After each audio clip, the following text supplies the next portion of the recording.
This feels like something Harry Styles would have worn 5 years ago, and not in a good way.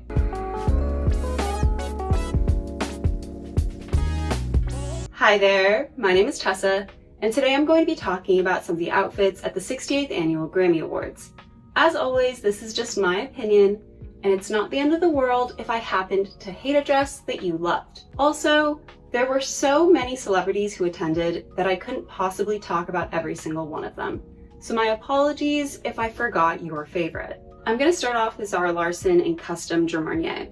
Her Midnight Sun era has been defined by this sort of early 2000s coconut girl, Malibu beach babe aesthetic, and I think that her team has done a really good job of making this feel authentic and cool when it could very easily veer into cheesy territory. When she was performing, there was this sort of sunbeam anemone belt thing, which I feel like was a step in the right direction, but for some reason they took it off for the red carpet, which I definitely think was a mistake, because it just makes the look feel kind of flat. Maybe a bolder makeup look could have saved it, or if it just been like a different color in general. Next is Charli XCX in chrome hearts. A lot of times when celebrities wear chrome hearts, it feels like a very desperate attempt to be seen as subversive, but that is not the case for Charli. This definitely feels like something that she would wear, even if she wasn't at the Grammys. It's somehow effortless, but still elevated.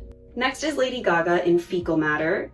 I've been really loving the sort of gothic Victorian witch vibes that she's been leaning into this past year. It definitely feels like a better representation of her personality than the sort of old Hollywood thing that she was doing for a bit. This dress is just so perfectly dramatic, but it doesn't feel like they're trying too hard.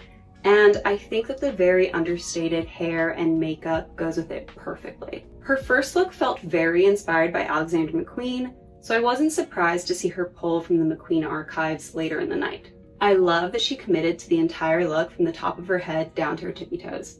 That's what Lee would have wanted. And can you believe that it's almost been 16 years since he passed away? She ended the night in another Alexander McQueen look, but this time from his tenure at Givenchy. It's very Tudor meets bondage meets clergy, which again is very Gaga. I've just gotta hand it to her.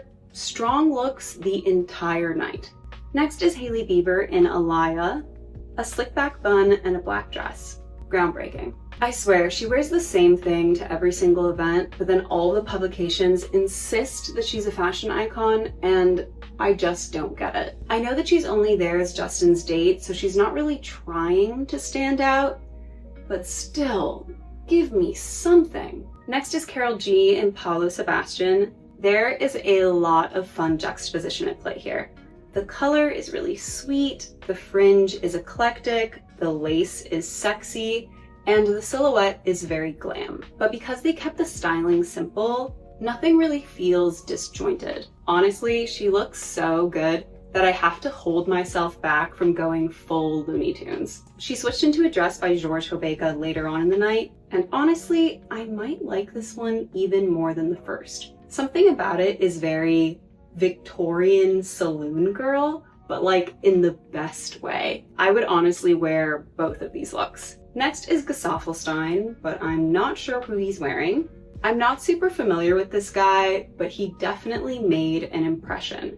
The suit is fine, but in combination with the black mask, it gets taken to the next level. After looking into it, it seems as though he's been wearing these sorts of masks at least since 2019. This is just the first time that a lot of Americans have seen him. I actually saw some people asking if this was blackface, to which I have to say, we've lost the plot, because the first thing I thought of was a robot. He hasn't explained why he uses a mask, but his fans have a couple of theories. Some say that it's a reflection of his futuristic sound. Some say that it's his way of forcing people to pay attention to the music and not his appearance. And some say that it's his way of maintaining his privacy. Unfortunately, it isn't always that easy, which brings me to today's sponsor, Incogni. As most of you know, I spend a lot of time on the internet, making an account here, downloading something there, logging onto free Wi-Fi here. But with data breaches on the rise, that's gotten a lot riskier since there are hundreds of websites out there collecting and selling your personal information without permission. That's stuff like your phone number, your home address, your birthday, even your health information. All of that is out there, which is terrifying, I know, especially when you have no idea who's using this information. As someone who's been on the bad side of a lot of fandoms, I've gotten my fair share of threats over the years, so it's nice to know that Incogni has my back, making sure that the information out there is what I want out there. Incogni can help track down and remove your personal data from online directories, people's search sites, and even commercial databases. And they make it super easy. All you have to do is create an account and give Incogni permission to remove your personal data. Then sit back and relax. With Incogni's unlimited plan, you also get access to their custom removals feature, where you can submit individual links where your information has been exposed, and your dedicated privacy expert will handle everything else. So if you want to protect your online and offline privacy, try Incogni today. Just click the link in the description and use code TESSA at checkout for 60% off an annual plan. Remember, the hackers and scammers can't harm you if they can't find you. Next is Madison Beer and Andrew Kwan. Every time I see Madison Beer on the red carpet, I think the same thing. She's a beautiful girl, but my God, is she boring. Not once has she worn anything that's helped her stand out from the other pop girlies. And I think that this lack of a unique identity is actually why her music isn't really taking off, even though she has a lot of potential. For once, I would just like to see them not go in the bombshell direction. Experiment. Don't be afraid to be ugly. That's how you have fun. Next is Halle Bailey and Paolo Sebastian. The dress is gorgeous and the color looks great on her, but the styling is really weak. Like, where are the accessories? Next is Audrey Nuna in Tom Brown. I love seeing an avant-garde look on the red carpet, and this is a good one. It's unusual, but it also isn't stealing focus. Like, she's definitely holding her own. I also like how the sort of muted tones in the dress are mirrored in her makeup. It's a really smart choice. I also know that she mentioned that when her grandfather first immigrated to the United States, he worked as a clothing manufacturer, and Tom Brown was actually one of his first clients. And I really love that sort of full circle moment. It really shows that clothing isn't just clothing. Next is Bad Bunny and Schiaparelli. I really like how representative this look is of Bad Bunny's public image right now. At first glance, it's a basic black suit, which kind of reflects how he's been marketing himself towards more mainstream Western audiences lately, which is all going to culminate with him performing at the Super Bowl. But the little details like the flared waist and the corset back are a fun callback to his unconventional beginnings. It's like he's playing ball with the stuffy white guys in the industry, but also still being true to himself. Next is Chappell Roan in Mugler. When she first hit the red carpet, she was wearing a cape, which I already liked, but then she got rid of it to reveal the skirt, which was only hanging on by her chest. Now, these aren't her actual nipples, they're just prosthetics, and I think that that is so fun. I know some people were saying that she was doing too much, but I love the contrast between sexy and satirical and sadistic. It's just a very irreverent energy that feels very her. I also appreciate how much work her team puts into every single detail. The hair, the tattoos, the makeup, all of it just reminds me of an evil medieval sorceress who's about to destroy the royal family. Because she had to present an award later in the night, she had to change into a less revealing outfit. This Rodarte number was also worn by Keira Knightley, and I just love the sort of Greek goddess energy.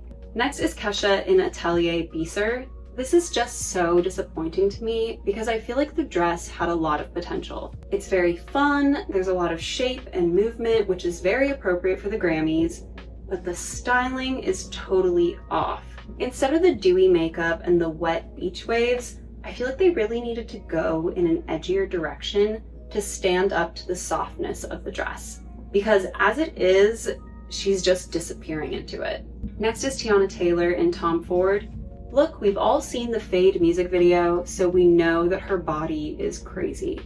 but I just love when she reminds us. The sleekness of the hair and the makeup goes really well with the futuristic vibe of the dress, and I feel like even though cutouts are super overdone, they've somehow managed to make it feel cool and new. Next is Doechii and Roberto Cavalli. I'm very conflicted about this because I love the theatricality and whimsy of it all, but I just don't think that it was executed very well. Because Doechii is so petite, the train is absolutely swallowing her up, which makes sense considering it's probably twice as big as she is. I also think that the high-low skirt cuts her legs off at a kind of awkward place, which also makes her look even shorter. She switched to a Givenchy look later on, and in my opinion, she should have just stayed in her first outfit. I consider myself a bit of a maximalist, so I should like this, but there's just a little too much going on. I feel like they needed to pick one, the top or the skirt. And considering Jenna Ortega actually wore a similar top not too long ago, the skirt is the obvious choice. Maybe giving it a sort of slinky halter top or something.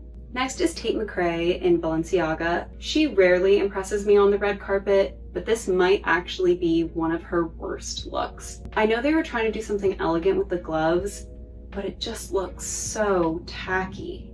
Next is Sabrina Carpenter in Valentino. She's worn many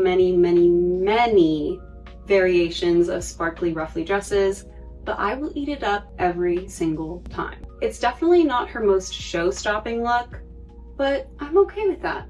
Next is Addison Rae and Aliyah. If you know me, then you know that I am prejudiced against high-low dresses, but low-high dresses are a totally different conversation. I love how much volume there is in the skirt. It makes part of it look like a tutu and then the other part look like a ball gown. My only note is the hair, which feels a little too soft for such a cool dress. Next is Sombr in Valentino. This feels like something Harry Styles would have worn 5 years ago, and not in a good way. The fit of the jacket and pants is just a little bit off. Like, you can literally see how much they're pooling onto the floor. And instead of the suit being the focal point, everything is fighting for attention. Next is Laufey in Miu Miu. I'm a sucker for the shade of purple, so I'll admit that I'm biased to begin with. But I really do feel like this dress works great on her. It's chic, but still fun, which is kind of how I would describe the ideal Miu Miu girl. Next is FKA Twigs in Paolo Carzana. I love when people do something unusual on the red carpet, and Twigs never disappoints. I really love how raw everything is, like the messy draping, the organic colors, the distressed hem. The book and the flower even add the perfect amount of performativity. Next is KATSEYE and Ludovic de Saint-Sernin. For the most part, I think that their team does a really good job of dressing them to match while still having some variation. My personal favorites are probably Lara and Daniela's. Like, their dresses actually feel like they would look good when separated from the group, but I don't think that there are any major weak links aesthetically. I just would have preferred a brighter color palette because the white and silver is a little bit boring. Next is Rosé and Giambattista Valli. I don't really follow Rosé's music, but the one song that I do know is so much fun that I don't know why all of her red carpet looks are so uninteresting. Like, every single time, she's just wearing a black or white dress with no accessories and the same hair and makeup. You can have a cohesive color palette and still have fun. It just requires playing around with the silhouette and the styling. Next is Tyla in D Squared. This dress is a complete conundrum because how much I like it is completely dependent on what angle I'm looking at it from. When it's just hanging off of her, it looks like a nightgown that she bought in the wrong size, but when she's playing around with the feathers and manipulating the shape, it's fantastic.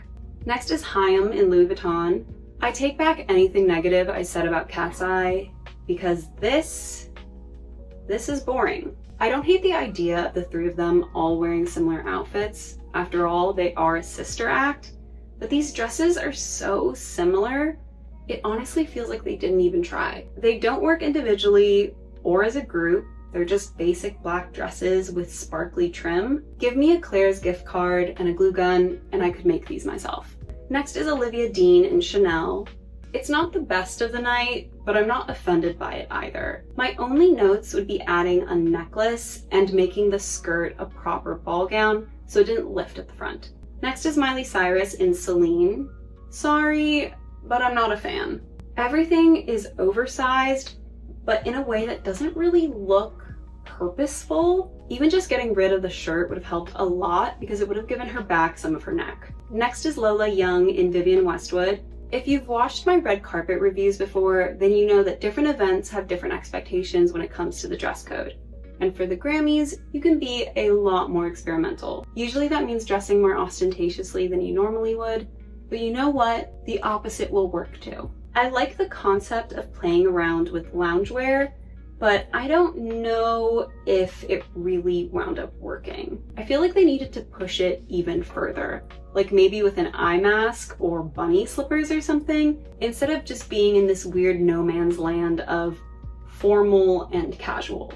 Next is Kehlani in Valdrin Sahidi. This is actually one of my favorite dresses of the entire evening, which is why I'm so disappointed by the styling. The hair really needed to be more sleek to show off the cutoffs and the beadwork, and I would have loved a dark lip to up the gothic glam factor. Next is Harry Styles in Dior. He showed up late wearing this. I like the sort of cropped, boxy blazer, but they really didn't know what to do with it. If he wasn't gonna wear a shirt underneath, then he should have had a necklace to at least justify the neckline, and the cut and the color of the jeans are all wrong, and don't even get me started on the shoes. Next is Shaboozey in Doechii. Now this is how you do a glamorous casual moment. Everything fits great, the suit jacket and the jeans play really well with each other, and the hat adds just the right amount of fun. Next is Billie Eilish in Hodakova. Considering her age, I think that she's done a really great job of cultivating a signature look. And this definitely fits into her overall subversive, androgynous style philosophy. It reminds me a little bit of some of the Prada looks that she's worn in the past, but I like the sort of cheeky details like the sock garters and the belts. It just makes it feel a little bit more youthful and trendy. Last is PinkPantheress in Vivienne Westwood. I love the two of them individually, but for some reason, they're not really working together. I think that's because PinkPantheress is very sweet and cutesy and youthful, which doesn't really fit Vivienne Westwood's edgy, historical kind of vibe. I think that the same Union Jack concept, but with more of a 1960s mod influence, would have translated a little bit better. So I'm not gonna lie, there were a few celebrities whose presence I definitely missed at this year's Grammys, mostly Doja Cat and Dua Lipa, but what did you guys think? That's it for this video, and I will see you next time. Bye!